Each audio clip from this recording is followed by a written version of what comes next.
एक तेजस्वी कुमार बाहेर आला. त्याच्या शरीरातून हजारो सूर्याप्रमाणे दिव्य प्रकाश प्रकट होत होता. स्थानिक परंपरेनुसार या गुफेतून गर्भगिरीवरील मच्छिंद्रनाथाच्या समाधीपर्यंत भुयार होते. धागा बांधेल त्याच्या मनोकामना पूर्ण होतील. छत्रपती संभाजी महाराजांच्या बलिदानानंतर राणी येसुबाई आणि बाल शाहू महाराज मुघलांच्या कैदेत होते. बांधवांनो, महाराष्ट्रातील अहिल्यानगर जिल्ह्यातील पाथर्डी तालुक्यात एक असे पवित्र स्थान आहे जिथे लाखो नाथभक्त दरवर्षी नतमस्तक होण्यासाठी येतात. एक असे स्थान जिथे भक्ती, श्रद्धा, योगसाधना आणि रहस्य यांचा अद्भुत संगम पाहायला मिळतो. हे स्थान म्हणजे मढी. आणि या भूमीचे अधिष्ठाता आहेत नवनाथांपैकी एक महान सिद्धयोगी श्री कानिफनाथ महाराज. आज आपण जाणून घेणार आहोत कानिफनाथ महाराजांचा दिव्य जन्म, त्यांचा अद्भुत प्रवास, मढीगडाचा रहस्यमय इतिहास, संजीवन समाधीचे रहस्य, डाळिंबाबाईंची कथा, राणी येसोबाबाईंचा नवस आणि आजही लाखो भक्तांना आकर्षित करणाऱ्या या पवित्र स्थळांची संपूर्ण माहिती. बांधवांनो, ही कथा सुरू होते सृष्टीच्या आदी काळापासून, जेव्हा ब्रह्मा, विष्णू आणि महेश या त्रिदेवांनी विश्वाची निर्मिती केली. तेव्हा त्यांनी मानव जातीच्या कल्याणासाठी अनेक दिव्य शक्तींना पृथ्वीवर पाठवले. काळ पुढे सरकत गेला, युगे बदलली, धर्म आणि अधर्म यांचा संघर्ष सुरू झाला. तेव्हा भगवान शिवशंकरांच्या कृपेने आणि भगवान विष्णूंच्या इच्छेने नवनारायणांनी पृथ्वीवर अवतार धारण केला. हेच नवनारायण पुढे नवनाथ म्हणून प्रसिद्ध झाले. या नवनाथांपैकी एक होते प्रभू नारायण. हिमालयातील दुर्गम प्रदेशात एक विशाल आणि बलशाली हत्ती वास्तव्य करत होता. त्या हत्तीच्या कानामध्ये प्रभू नारायणांचा दिव्य अंश स्थित होता. एक दिवस बद्रिकाश्रमात भगवान शिवशंकर, जालिंद्रनाथ आणि अग्निदेव यांच्यात चर्चा सुरू होती. तेव्हा भगवान शिवशंकर म्हणाले, हे जालिंद्रनाथा, हिमालयातील एका दिव्य हत्तीच्या कानामध्ये प्रभू नारायण अवतरले आहेत. आता त्यांना पृथ्वीवरील कार्यासाठी प्रकट करण्याची वेळ आली आहे.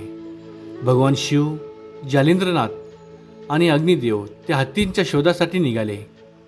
अखेर त्यांना तो विशाल हत्ती दिसला. जालिंद्रनाथांनी प्रेमाने हाक मारली, हे प्रभू नारायणा, प्रकट व्हा. क्षणात संपूर्ण परिसर तेजाने उजळून निघाला. हत्तीच्या कानातून एक तेजस्वी कुमार बाहेर आला. त्याच्या शरीरातून हजारो सूर्याप्रमाणे दिव्य प्रकाश प्रकट होत होता. जालिंद्रनाथांनी त्या बालकाला आशीर्वाद दिला आणि म्हणाले, हत्तीच्या कानातून जन्म झाल्यामुळे आजपासून तुझे नाव कानिफनाथ असेल. अशा प्रकारे कानिफनाथ महाराजांचा दिव्य अवतार प्रकट झाला. कानिफनाथ महाराजांनी जालिंद्रनाथांना गुरु मानले. त्यांनी योगविद्या, मंत्रविद्या, तंत्रविद्या आणि अध्यात्म यांचे शिक्षण घेतले. अत्यंत कमी काळात ते सिद्धयोगी बनले. त्यांनी भारतभर भ्रमण केले, अनेकांना धर्ममार्ग दाखवला, असंख्य शिष्य तयार केले. काळ असाच पुढे सरकत गेला. एक दिवस त्यांच्या चरणांना महाराष्ट्रातील मढी ही भूमी लाभली. त्या काळी मढी परिसर घनदाट जंगलाने वेढलेला होता. पवनगिरी नदीच्या काठी आपेश्वर महादेवाचे प्राचीन मंदिर होते. कानिफनाथ महाराज येथे ध्यानधारणा करू लागले. त्यांच्या तेजस्वी व्यक्तिमत्वामुळे हजारो लोक त्यांच्या चरणी जमा होऊ लागले. लवकरच त्यांचा शिष्य परिवार संपूर्ण नवनाथ परंपरेत सर्वात मोठा बनला. याच काळात त्यांचे गुरु मच्छिंद्रनाथही मढी परिसरात आले. गुरु आणि शिष्य दोघेही आपेश्वर महादेवाच्या सानिध्यात तपश्चर्या करू लागले. दरम्यान कानिफनाथ महाराजांचा प्रभाव दिवसेंदिवस वाढत होता. त्यांच्या भक्तांमध्ये अपार उत्साह होता. जेव्हा उत्सव भरत असे तेव्हा ढोल, ताशे आणि डफ यांच्या नादाने संपूर्ण परिसर दुमदुमून जात असे. परंतु या गजरामुळे मच्छिंद्रनाथांच्या ध्यानात व्यत्यय येऊ लागला. म्हणून त्यांनी शांत साधनेसाठी जवळ असलेल्या गर्भगिरी पर्वतावर जाऊन निवास केला. आजही त्यांच्या समाधीचे स्थान तिथे पाहायला मिळते. काळ पुढे सरकत गेला. कानिफनाथ महाराजांना आपल्या पृथ्वीवरील कार्याची पूर्णता जवळ आल्याची जाणीव झाली. फाल्गुन वद्य पंचमीला दिवस उजाडला. रंगपंचमीचा पवित्र दिवस. या दिवशी कानिफनाथ महाराजांनी आपल्या शिष्यांना अंतिम उपदेश केला. भगवान शिवाचे स्मरण करत त्यांनी संजीवन समाधी स्वीकारले. भक्तांच्या मते त्यांनी शरीर सोडले नाही, तर समाधी अवस्थेतच आजही सूक्ष्म रूपाने तिथे विराजमान आहेत. म्हणूनच आजही लाखो भक्त मडीला येतात. रंगपंचमीपासून गुढीपाडव्यापर्यंत येथे भव्य यात्रा भरते. महाराष्ट्रासह देशभरातून लाखो भाविक या यात्रेत सहभागी होतात. या काळात मंदिर परिसर भक्तिमय वातावरणाने भारून जातो. भक्त झेंड्याच्या काठ्या घेऊन येतात. ढोल ताशांचा नाद आकाशभर घुमत असतो. काही भक्तांवर नाथांची कृपा झाल्याचा अनुभव लोक सांगतात. मंदिरात प्रवेश केल्यानंतर समाधीचे दर्शन घेतले जाते. विशेष म्हणजे वर्षातील बहुतांश काळ समाधीचे दर्शन बाहेरून घ्यावे लागते. परंतु रंगपंचमीच्या दिवशी भाविकांना गाभाऱ्यातून दर्शनाची संधी मिळते. गुढीपाडव्याच्या पहाटे गोदावरीचे पवित्र जल कावडीतून आणले जाते. त्या जलाने समाधीचा अभिषेक केला जातो. सुगंधी चंदनाचा लेप लावला जातो. विशेष वस्त्रे अर्पण केली जातात आणि त्यानंतर भव्य महाआरती संपन्न होते. मडीतील आणखी एक रहस्य म्हणजे येथील गुफा. या गुफेत जाण्यासाठी अतिशय लहान प्रवेशद्वार आहे. आत गेलो पूर्ण अंधार अनुभवायला मिळतो.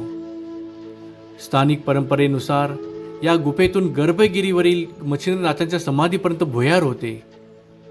अनेकांनी शोध घेण्याचा प्रयत्न केला, परंतु कोणीही पूर्ण मार्ग शोधू शकले नाहीत. आज त्या मार्गाचा पुढील भाग बंद करण्यात आलेला आहे. गुफेच्या आत एक शिवपिंड आहे. संध्याकाळी मावळत्या सूर्याची किरणे या एका छोट्या खिडकीतून आत येतात आणि थेट त्या शिवपिंडीवर पडतात. हे दृश्य पाहण्यासाठी अनेक भाविक विशेषतः तेथे येतात. अनेक भक्त सांगतात की या गुफेत बसल्यावर ओम नमः शिवाय असा दिव्य नाद ऐकू येतो. ही श्रद्धेची बाब असली तरी या अनुभवामुळे अनेक भाविक भारावून जातात. मडीतील आणखी एक प्रसिद्ध कथा म्हणजे डाळिंबाबाईंची. डाळिंबाबाई नावांची एक स्त्री कानिफनाथ महाराजांची अनन्य भक्त होती. तिने कठोर तपश्चर्या केली. तिच्या भक्तीवर प्रसन्न होऊन कानिफनाथ महाराजांनी तिला दर्शन दिले आणि वरदान दिले की जो कोणी श्रद्धेने येथे प्रार्थना करेल आणि ह्या झाडाला धागा बांधेल त्याच्या मनोकामना पूर्ण होतील. आजही हजारो भाविक त्या डाळिंबाच्या झाडाला रंगीत धागे बांधतात. इतिहासात आणखी एक महत्त्वाचा प्रसंग सांगितला जातो. छत्रपती संभाजी महाराजांच्या बलिदानानंतर राणी येसूबाई आणि बाल शाहू महाराज मोगलांच्या कैदेत होते.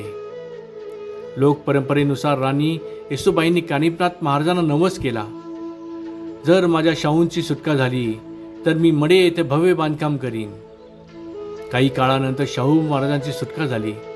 नवस पूर्ण करण्यासाठी मंदिर परिसरात प्रवेशद्वार, सभामंडप आणि इतर बांधकामे करण्यात आली. आजही या वास्तू त्या इतिहासाच्या साक्षीदार आहेत. मडीच्या पायथ्याशी असलेली गौतमी बारव देखील प्रसिद्ध आहे. लोकपरंपरेनुसार तिच्या उभारणीत देवी अहिल्याबाई होळकर यांचे योगदान होते. आजही ही बारव भाविकांचे लक्ष वेधून घेते. बांधवांनो, कानिफनाथ महाराजांचा इतिहास हा केवळ एका संताचा इतिहास नाही, तो श्रद्धेचा इतिहास आहे, तो भक्तीचा इतिहास आहे, तो नाथ परंपरेच्या महान वारशाचा इतिहास आहे. आजही लाखो भक्त मडीला येतात, समाधीसमोर नतमस्तक होतात आणि मनोमन प्रार्थना करतात, कारण त्यांना विश्वास आहे श्री कानिफनाथ महाराज आजही आपल्या भक्तांवर कृपादृष्टी ठेवून आहेत. आदेश. ओम चैतन्य कानिफनाथ महाराज की जय.